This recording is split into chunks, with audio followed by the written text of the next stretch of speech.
Sebelum kita memasuki firman Tuhan kita pada hari ini, mari kita bersatu dalam doa. Allah Bapa yang bertata dalam kerajaan surga, mengucap syukur Tuhan ketika hari ini Tuhan kami masih diberikan kesempatan Tuhan untuk mengenal firman-Mu. Tuhan, hari ini kami mau tahu bagaimana Tuhan bekerja dalam kehidupan kami hari lepas hari Tuhan. Iman kami Tuhan, sehingga kami dapat mengetahui Tuhan bahwa satu-satunya guru terhebat yang kami miliki dalam kehidupan ini adalah Tuhan. Tuhan, kami percaya hari ini Kau memberikan Roh Kudus-Mu dan Kau memberikan hamba-Mu ini dapat menerjemahkan firman-Mu dengan kuasa Roh Kudus-Mu Tuhan. Ampuni setiap kami, terkadang kami bersungut-sungut untuk firman-Mu Tuhan. Tapi kami mau percaya hari ini Tuhan membuktikan kuasa-Nya melalui firman-Mu Tuhan. Tuhan, kami mau serahkan hingga kami yang mendengar firman ini dapat percaya Tuhan, dapat belajar dari kesalahan-kesalahan yang telah lama diperbuat. Dan kami mau diperbaharui, kami mau bertobat Tuhan. Dan Tuhan izinkan kami untuk memperbaharuinya. Tuhan, kami serahkan firman-Mu dalam nama Tuhan Yesus Kristus. Kau pakai kami semua Tuhan, hamba-Mu Tuhan, dan juga tiap jemaat yang mendengar Tuhan boleh mengucap syukur. Kami mendengar firman Tuhan, kami mengetahui kebenaran daripada Tuhan saja. Kami serahkan semuanya hanya dalam nama Tuhan Yesus Kristus. Kami sudah berdoa dan mengucap syukur. Amin.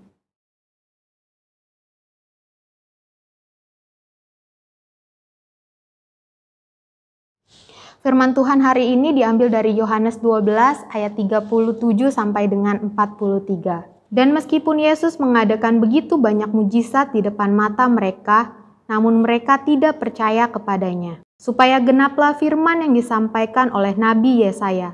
Tuhan, siapakah yang percaya kepada pemberitaan kami? Dan kepada siapakah tangan kuasa Tuhan dinyatakan? Karena itu mereka tidak dapat percaya. Sebab Yesaya telah berkata juga, Ia telah membutakan mata dan mendegilkan hati mereka, supaya mereka jangan melihat dengan mata dan menanggap dengan hati, lalu berbalik, sehingga aku menyembuhkan mereka. Hal ini dikatakan oleh Yesaya karena ia telah melihat kemuliaannya dan telah berkata-kata tentang dia. Namun banyak juga di antara pemimpin yang percaya kepadanya.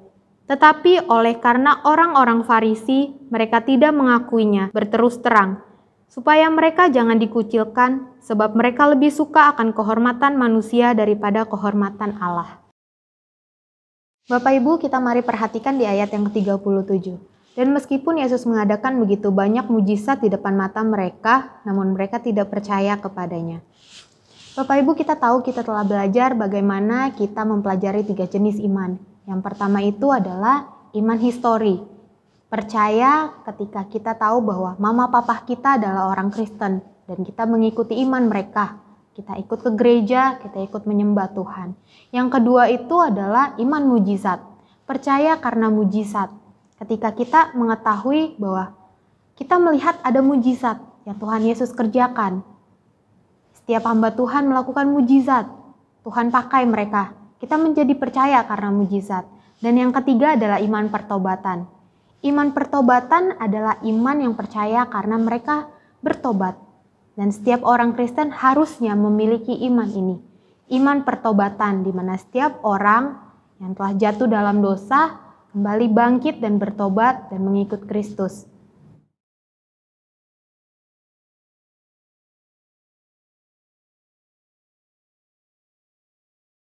Kalau seorang anak ingin menjadi seorang dokter, lalu apakah anak ini bisa menjadi seorang dokter tanpa dia belajar tentang kedokteran? Tidak ya Bapak Ibu. Orang mau jadi seorang dokter, dia harus belajar untuk menjadi seorang dokter. Dari ayat firman ini Tuhan memberitahu kita dan memberikan kita pengertian. Iman kita bukan hanya iman sekedar untuk percaya saja. Kita harus memiliki tindakan. Mari kita sama-sama juga mengingat bahwa firman Tuhan jelas tertulis. Iman tanpa perbuatan adalah mati.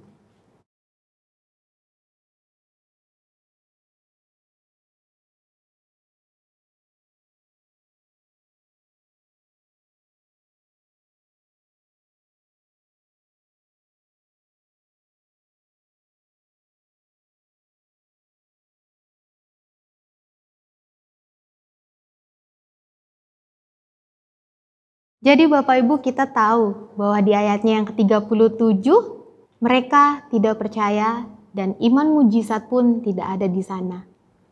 Lalu di ayat yang ke-38, supaya genaplah firman yang disampaikan oleh Nabi Yesaya. Tuhan, siapakah yang percaya kepada pemberitaan kami, dan kepada siapakah tangan kuasa Tuhan dinyatakan? Firman Tuhan ini adalah penggenapan dari nubuat yang dinyatakan oleh Nabi Yesaya.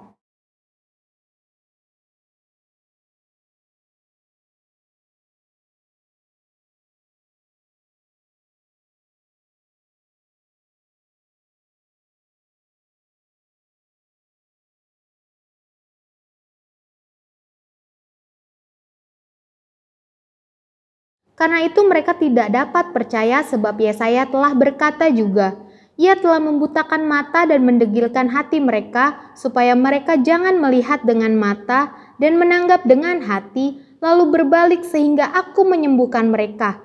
Hal ini dikatakan Yesaya karena ia telah melihat kemuliaannya dan telah berkata-kata tentang dia.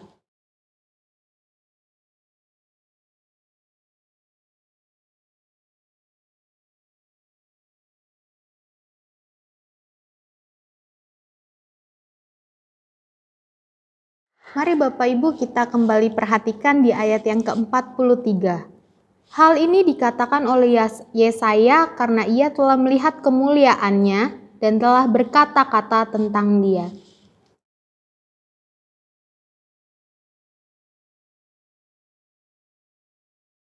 Bapak Ibu, sebenarnya kemuliaan seperti apa yang Yesaya lihat dalam Kristus?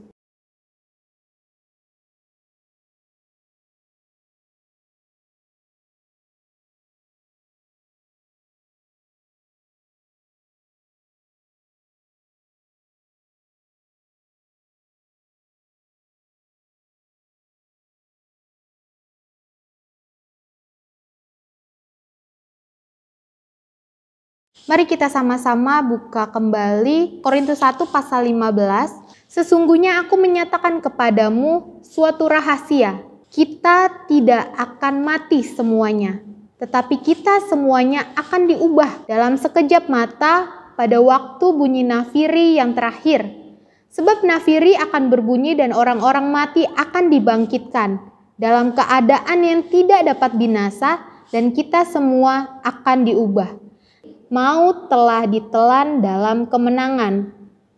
Demikianlah firman Tuhan Bapak Ibu.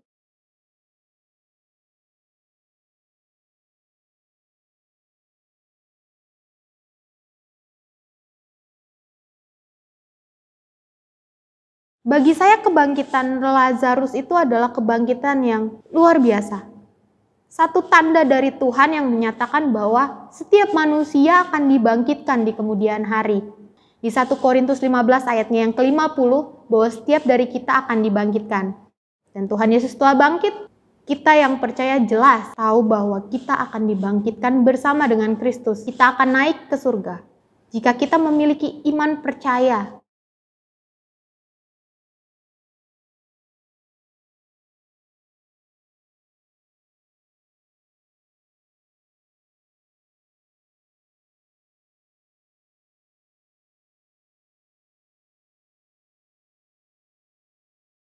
Di ayat yang ke-42 tertulis, namun banyak juga di antara pemimpin yang percaya kepadanya.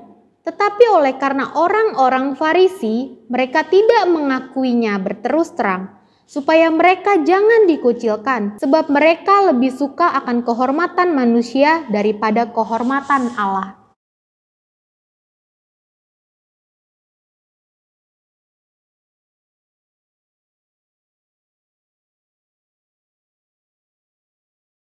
Kita sebagai manusia senang biasanya untuk dihormati.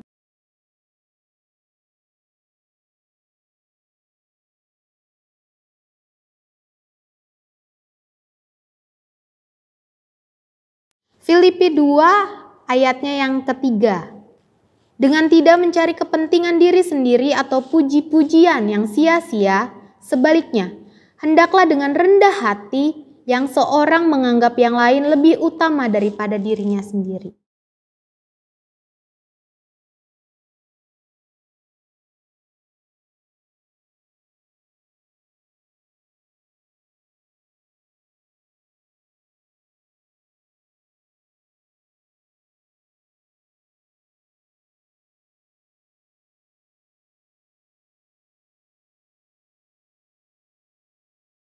Tuhan Yesus mengajarkan kita untuk rendah hati. Bahkan Tuhan Yesus sebagai pemimpin mau melayani. Karena akan sia-sia puji-pujian dari manusia, akan sia-sia puji-pujian dari orang-orang terdekat kita.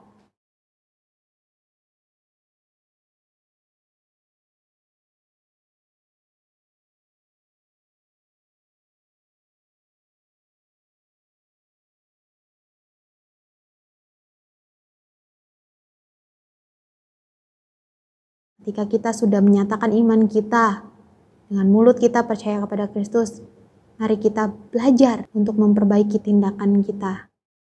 Mari kita bersatu dalam doa. Tuhan, mengucap syukur Tuhan untuk firman-Mu pada siang hari ini Tuhan, karena kami boleh tahu rahasia terpenting Tuhan dan iman yang Tuhan boleh berikan. Kami mau menjaganya Tuhan. Kami mau bertumbuh Tuhan. Kami mau belajar mengasihi. Kami mau belajar untuk mengenal Kristus jauh lebih dalam lagi. Tuhan, kami percaya ketika kami memiliki iman percaya, Tuhan akan memegang kami terus dan tidak melepaskan kami.